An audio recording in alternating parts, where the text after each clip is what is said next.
Welcome to your Weekend with Soul. My name's Elizabeth and I'm with World's Cup of Joe. Awaken your soul. We created our weekend series, Soul Through Literature, and Sunday series, Soul Love Through Literature, to gift you soul after a long week. If you are a regular follower of our channel, you will know that we focus mainly on twin flame connections as well as spiritual ascension. When Joanne and I were in the most painful times of our twin flame journeys, we turned to things that would help our soul alignment and to feel better. This had the effect of allowing our people to come back into our energy. By focusing on your own spiritual growth and connection to soul, you are working on your journey. One of the reasons we created the weekend series was to help you carve out a time when you just focus on soul. We will always try to find ways to help you get further in your soul alignment, your spiritual ascension, and bring you new ways to look at and connect with soul. We hope you enjoy this series. If you've missed any of the previous episodes, make sure to catch up. We are discussing the soul found in Oscar Wilde's The Picture of Dorian Gray. Let me recap and summarize the last episode. New characters were introduced: Sybil Vane, the young love interest of Dorian Gray, the charming and dashingly handsome main character, and her mother and brother. Last week was a bit different than the other weeks because there wasn't as much soul in the content as there was soul love, or traits that Sybil displayed characteristic of being in a twin flame connection.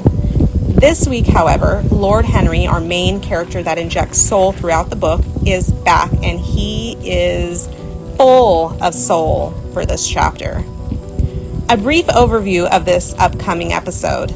Dorian, Lord Henry, and Basil, a mutual friend, are all together at dinner, discussing Dorian's engagement to Sybil Vane. They are at dinner before they go to the theater to watch the lovely Sybil perform. This is where we will begin. First quote. "Are you serious?" "Quite serious, Basil. I should be miserable if I thought I should ever be more serious than I am at the present moment." Lord Henry. If you've been following this series from the beginning, you may recall that Lord Henry lives by the philosophy that life is only as good as the pleasures you enjoy. If you are not living to fulfill the things that bring you happiness, then you aren't living. This is why so many of his comments are soul-filled, because soul is peace, love, and joy. I'll emphasize that last word, joy. Joy is found in things we find pleasurable. I included this quote because Henry is saying that if he should be more serious at any point in time, he would be miserable. This comment highlights his view on life. It's one of a carefree nature, one where he doesn't take life seriously, but rather places all emphasis on enjoyment. You can almost hear his detest for the word serious, as that is not a state he likes to be in. I challenge you all to look at how serious you are, or those around you. When you take life too seriously, you're missing out on the enjoyable aspects that are ripe for the picking. Being serious is often associated with mind because it's worrying or being cautious or not trusting that everything will work out. Being serious is a sense of control from the mind. It's not relaxing into the present moment. When you are present most of your day and aligned with soul, you will find there is nothing to take serious. Soul just is. It doesn't worry or fret. It embraces the very essence of now and enjoys it for whatever it brings. Next quote. "I never approve or disapprove of anything now. It is an absurd attitude to take towards life. We are not sent into the world to air our moral prejudices." Lord Henry. I love this quote. This sentiment has been one of the most shift-causing reforms in my attitude on life. Let me explain what I mean. As I mentioned repeatedly, soul just is. Soul doesn't judge, and it never looks back into the past. It is presence. It is the observer of our thoughts and actions. This quote of Henry's is pure soul. When he says he never approves or disapproves of anything, he is saying he doesn't judge. Saying something is good or bad is duality, and therefore from the mind. He then goes on to say that we are not sent into the world to air our moral prejudices. Ah, what a place the world would be if everyone could be aligned with soul and there were no more judgments. I'll be honest, I still catch myself judging, whether it be towards myself or someone else, but I catch myself rather quickly now and try not to go down the rabbit hole of mind in getting enmeshed in the judgment. Now instead, to get myself out of it, I ask myself, what would soul think? And because I know that soul never approves or disapproves, I then take the attitude that Henry just mentioned and I observe instead of judge. Not only does it bring me back to a place of peace, it feels so freeing to let go of mind's criticisms. Who is anyone to judge when you think about it? Certainly not me. And now I know why. It's not because I'm imperfect, but it's because I'm soul and soul doesn't judge. Wow. Look at that last comment I just made. Normally we would be self-deprecating and say, I shouldn't judge because I'm not perfect. But instead, I'm flipping the switch and I want you to try to do the same. I don't judge because I am soul. Next quote. Unselfish people are colorless. They lack individuality, Lord Henry. We teach people that part of soul alignment is learning how to be selfish. We were taught that the word selfish is an ugly term, an insult, if you will. Being selfish, though, is really self-love. What is showing yourself love more than putting yourself first? Think about this. When you put other people's needs and desires first, effectively being unselfish, you are denying yourself things that make you happy. We came into this world to be happy, so why ever deny yourself happiness? When you are happy, you're tapping into soul, and when you tap into soul, you can share that soul with all that are around you. That is a gift to others, despite it being bred from your selfishness. Putting others' needs first often breeds its own feelings of resentment and discontentment. Because you're putting someone else's happiness first, it's not self-love to self-deny. I'm going to be real when I say that my selfishness in my awakening has made all that are around me so much happier than my people-pleasing days and unselfishness ever did. That's because I was miserable while being unselfish. Being selfish brings me happiness, and then I'm able to share light and high vibrational energy with those around me and those I love. When Lord Henry says that unselfish people lack individuality, think about this. When you are selfish, you learn what makes your heart open. You start finding new things that inspire you, and you start being able to shape your true personality by pursuing your own interest.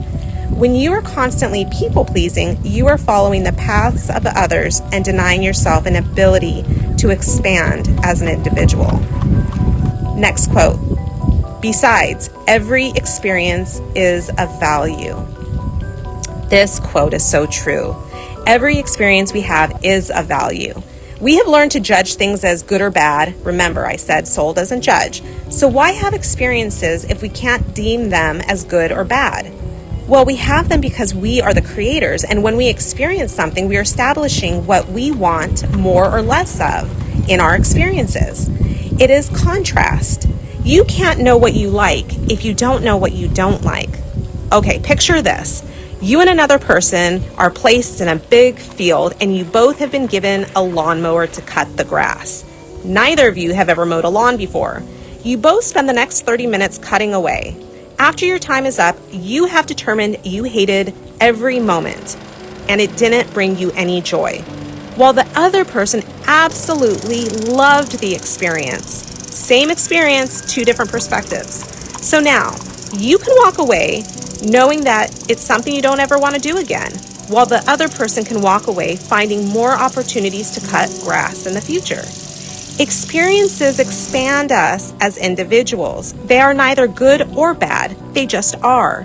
And they are a stepping stone to getting deeper into our likes and dislikes and helping us to determine more things that bring us pleasure in life.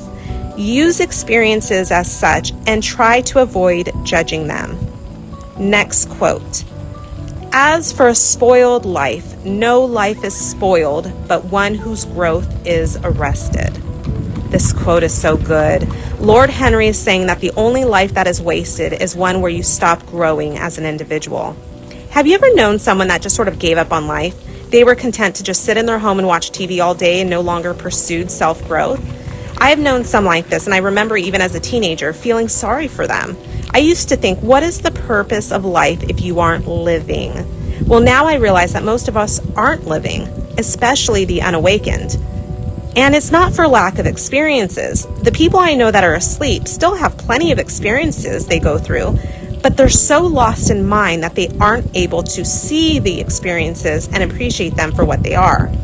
They may not even remember fully what they did because they were so caught up in the stories from the mind. When you are lost in mind, it is very hard to experience presence. And presence is where all new memories are created. It is in this now moment that you are creating and growing. If you are constantly living in the past, how are you growing? How are you expanding as an individual? Next quote. I ask the question for the best reason possible, for the only reason, indeed, that excuses one for asking any question. Simple curiosity. Lord Henry. In my own journey, I have realized that questions are from the mind. I used to think that asking people questions meant you were showing an interest in them. Now I realize it is a way to get lost in mind. When I'm talking to people now, I rarely ask questions. I let them bring up things they want to talk about. Think about this. When you ask someone a question, oftentimes when you hear the answer, you judge it. I alleviate my mind's desire to judge by refraining from questions and just being in our conversations. Lord Henry is saying the only good reason to ever ask questions is merely curiosity. That's it. You just want to get caught up with what is going on. Next quote. Pleasure is nature's test, her sign of approval. When we are happy, we are always good. But when we are good, we are not always happy. To be good is to be in harmony with oneself. Discord is to be forced to be in harmony with others. One's own life, that is the important thing, Lord Henry. Pleasure is nature's test, her sign of approval. When you are happy, soul is happy. There is a unity consciousness. Feel to this line. We are one with all there is. When we are aligned with soul and are happy, it is like the universe is happy right alongside us. You will see birds fly by almost as if they're waving to you. You'll see the trees dance for you and hear the crickets chirp for you. Nature is on full display, displaying their approval in a chorus of forces brought to you by all the life around you. It's astounding. Look at this next line.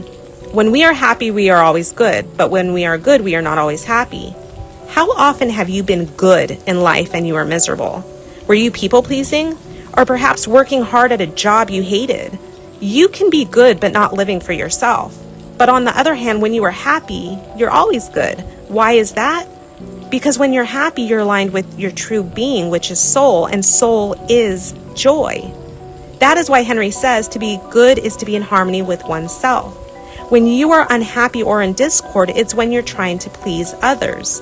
He says one's own life, that is the important thing, and it is. If you can't be happy with your life, you will only be passing on your low vibrational energy to all that are around you. But to be happy is to be soul, and then you share the gift of source energy.